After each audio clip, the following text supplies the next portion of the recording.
Step into Value Zone. Value Zone. Hypermart. Patancheru.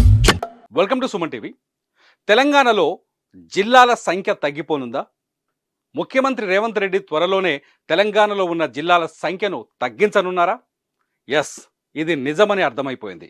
Revanth Reddy అతి త్వరలోనే ఇప్పటికీ తెలంగాణలో ఉన్న 33 జిల్లాల సంఖ్యను తగ్గించే ప్లాన్ చేస్తున్నట్టుగా చాలా స్పష్టంగా అర్థమవుతోంది. బీఆర్ఎస్ అధికారంలోకి వచ్చిన తర్వాత, టీఆర్ఎస్గా ఉన్నప్పుడు బీఆర్ఎస్ అధికారంలోకి వచ్చిన తర్వాత అప్పటి ముఖ్యమంత్రి కేసీఆర్ 33 జిల్లాలను ఏర్పాటు చేశారు.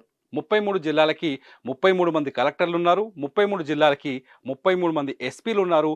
33 జిల్లా హెడ్ క్వార్టర్స్లో కలెక్టర్ కార్యాలయాలు కూడా దాదాపు నిర్మాణం పూర్తి చేసుకున్నాయి. అయితే ఇప్పుడు మాత్రం రేవంత్ రెడ్డి ఆ జిల్లాలన్నింటినీ, ఆ జిల్లాల విభజనని పునఃసమీక్షించాల్సిన అవసరం ఉంది. జిల్లాల విభజనని మళ్ళీ మొదలు పెట్టాల్సిన అవసరం ఉంది. జిల్లాల సంఖ్య తగ్గించాలి అంటున్నారు రేవంత్ రెడ్డి. ఎందుకంటే అప్పుడు కేసీఆర్ అడ్డగోలిగా జిల్లాని విభజించారు. ఎవరైతే బలమైన రాజకీయ నాయకులు ఉన్నారో, ప్రతిపక్షంలో ఎవరైతే బలమైన రాజకీయ నాయకులు ఉన్నారో ఆ రాజకీయ నాయకులకు పట్టు లేకుండా వాళ్ళ నియోజకవర్గంలోని మండలాల్ని ఒక 3 మండలాలు ఇంకొకరికి, ఇంకొక 3 మండలాలు ఇంకో జిల్లాకి, ఇట్లా అడ్డగోలుగా విభజించారు. అర్థం పర్థం లేని విభజనతో ప్రజలు తీవ్రమైన ఇబ్బందులు పడుతున్నారని చెప్పేసి రేవంత్ రెడ్డి స్పష్టంగా ఆరోపణలు చేస్తున్నారు. జిల్లాల పునర్విభజనని ఎలా చేయాలి, మరి ఏ విధంగా చేయబోతున్నారు రేవంత్ రెడ్డి అంటే దీనికోసం ఒక ప్రత్యేక జ్యుడిషియల్ కమిటీని ఏర్పాటు చేస్తామని చెబుతున్నారు. ఆ రిటైర్డ్ జడ్జి కానీ, లేకపోతే సుప్రీంకోర్టు రిటైర్డ్ న్యాయమూర్తి ద్వారా కానీ ఈ జిల్లాల పునర్విభజన కమిషన్ ఏర్పాటు చేసి కమిషన్ సూచనల మేరకు కొత్త జిల్లాల ఏర్పాటు నిర్ణయం తీసుకుంటామని చెప్తున్నారు. ఇదంతా చూస్తుంటే చాలా స్పష్టంగా అర్థమవుతుంది ఏంటి అంటే తెలంగాణలో ఇప్పుడున్న జిల్లాలు పూర్తిగా మారబోతున్నాయి. ఇప్పుడు కొనసాగుతున్న పరిపాలన విధానం అంతా మారబోతుంది. కొత్తగా మళ్ళీ తెలంగాణలో జిల్లాల ఏర్పాటు జరగబోతుంది అనేది చాలా స్పష్టంగా అర్థమవుతోంది. రేవంత్ రెడ్డి త్వరలోనే జ్యుడిషియల్ కమిటీని వేసి ఆ కమిటీ ద్వారా ప్రజాభిప్రాయ సేకరణ చేస్తామంటున్నారు. మున్సిపాలిటీల దగ్గరికి వెళ్తామంటున్నారు. అట్లాగే అర్బన్ ప్రాంతాలను గుర్తిస్తామంటున్నారు. మండల కేంద్రాలను గుర్తిస్తామంటున్నారు. జిల్లాలు మాత్రమే కాదు, ఇక్కడ ఇంకొక విషయం కూడా ఉంది. ఏంటంటే జిల్లాలు కేవలం జిల్లాల విభజన మాత్రమే కాదు, మండలాల విభజనలో కూడా దారుణమైన తప్పిదాలు జరిగాయని, కొత్త మండలాల ఏర్పాటు కూడా అడ్డగోలుగా జరిగిందని, మండలాల్ని కూడా పునర్విభజిస్తామని చెప్తున్నారు రేవంత్ రెడ్డి. గతంలో చూసాం మనం, తెలంగాణలో జిల్లాల ఏర్పాటు సమయంలో ఒక దుమారం చెలరేగింది. అప్పట్లో చాలా స్పష్టంగా కొన్ని ఆరోపణలు కూడా వచ్చాయి. ఏ రాజకీయ నాయకుడు, ఏ ఎమ్మెల్యే, లేకపోతే ఏ మంత్రి కేసీఆర్కి దగ్గరగా ఉన్నారో వాళ్ళు వెళ్ళి వాళ్ళ ప్రాంతానికి జిల్లా కేంద్రాన్ని, మండల కేంద్రాన్ని తెచ్చుకున్నారనే ఆరోపణలు వచ్చాయి. మరి రేవంత్ రెడ్డి దానికి పూర్తి విరుద్ధమైన ప్రకటన చేశారు. అప్పుడు రాజకీయ నాయకుల ప్రయోజనాల కోసం జిల్లాల విభజన, మండలాల విభజన జరిగిందని చెప్తున్నారు రేవంత్ రెడ్డి.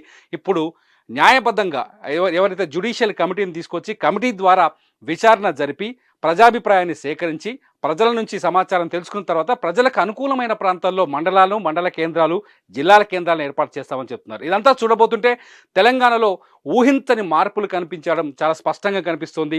ఏదైతే కేసీఆర్ ముఖ్యమంత్రిగా ఉన్న కాలంలో తీసుకున్న ప్రతి నిర్ణయాన్ని పునఃసమీక్ష చేస్తాడు రేవంత్ రెడ్డి అని అర్థమవుతోంది.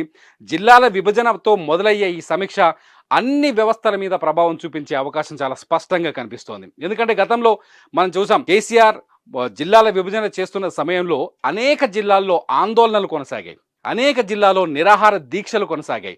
మండలాల కోసం కూడా అక్కడ వ్యక్తులు ఆందోళనలు, నిరాహార దీక్షలు, నిరసనలు చేశారు. దీంతో కొన్ని చోట్ల బలవంతంగా కూడా ప్రభుత్వం అనుకోని విధంగా కూడా అవసరం లేని చోట కూడా మండల కేంద్రాలను ఏర్పాటు చేసిన అవసరం ఏర్పడింది. ఉదాహరణకి నారాయణపేట జిల్లా ఉంది. లాస్ట్లో ఈ నారాయణపేట జిల్లాను ఏర్పాటు చేశారు. 33 జిల్లాగా ఉంది.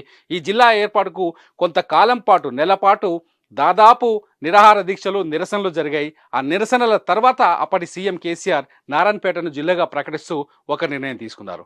నిజానికి 33 జిల్లాలు అనే సంఖ్య వెనుక కూడా, ఈ 33 నెంబర్ వెనుక కూడా ఇంకొక కామెంట్ ఉంది, ఒక ఆరోపణ ఉంది. కేసీఆర్కి లక్కీ నెంబర్ 6 అని, 3+3 కలిపితే 6 అవుతుంది కాబట్టి తెలంగాణని 33 జిల్లాలుగా విభజించారని చెప్పేసి అప్పట్లో ఒక చర్చ జరిగింది. ఈ నేపథ్యంలోనే అందుకోసమే జిల్లాల సంఖ్య అడ్డగోలుగా పెరిగిందని ఇప్పుడు రేవంత్ రెడ్డి చెబుతున్నారు. దీంతో ఈ 33 సంఖ్య మారుతుందనేది మళ్ళీ ఈసారి అర్థమవుతోంది. రేవంత్ రెడ్డి అతి త్వరలోనే ఈ సంఖ్యను తగ్గించి 33 జిల్లాల సంఖ్యను తగ్గించి ఎన్ని జిల్లాలు ఏర్పాటు చేస్తారనేది మాత్రం ఇప్పటికీ సస్పెన్స్గా మారింది. ఒకటి మాత్రం చాలా స్పష్టంగా అర్థమవుతోంది, తెలంగాణలో ఇప్పుడున్న 33 జిల్లాల సంఖ్య పూర్తిగా తగ్గబోతోంది.